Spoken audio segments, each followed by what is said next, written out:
I reckon we just jump straight in. Yeah, I think the easy place, the obvious place to start is, what was the inspiration for it? Like, where did that start? Where'd the sure. first spark? Where's the first, if you're timelining it, where's the first little speck of this on the radar? Yeah.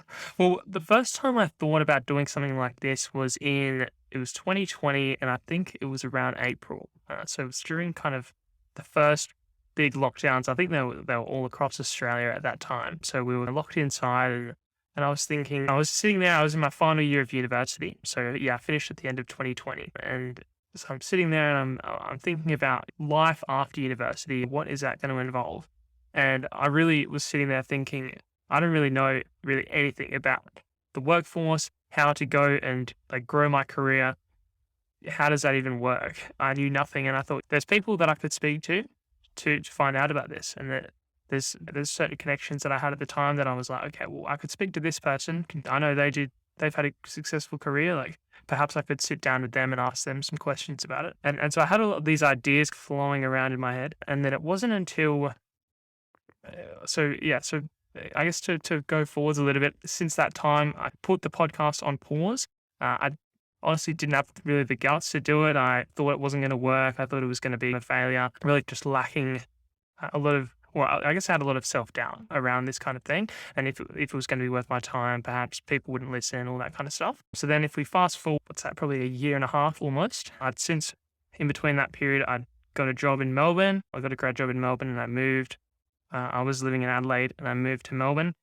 And through that period, it came up again because we had the lockdowns again in August.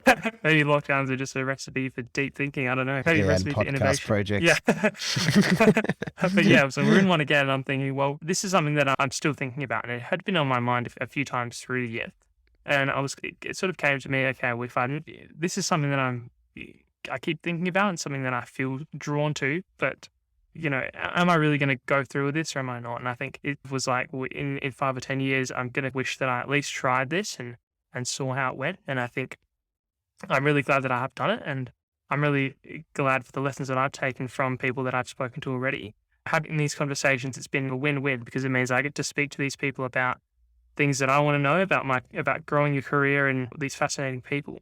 But then it's also good for people listening because they can get in on those conversations as well, which I think at the time, and I think especially now, there's growing that transparency with successful people, especially in Australia, because a lot of the things that I was reading and watching, a lot of the podcasts you might listen to are people that are like in America and their stories aren't as relatable. So I thought that was a good reason to do this as well, is that I found that there wasn't that place to go where I could find people that had, gone to the same uni as me or like done the same graduate experience as me or things like that. They were just in this completely different environment. So I thought that was another thing that I was like, okay, I don't think this really exists, or at least I'd been exposed to it. So that was another reason why I was like, okay, I could be the one to do this and really drive this. So I think I guess that's my reasoning for starting it. And I think it's been a great success so far.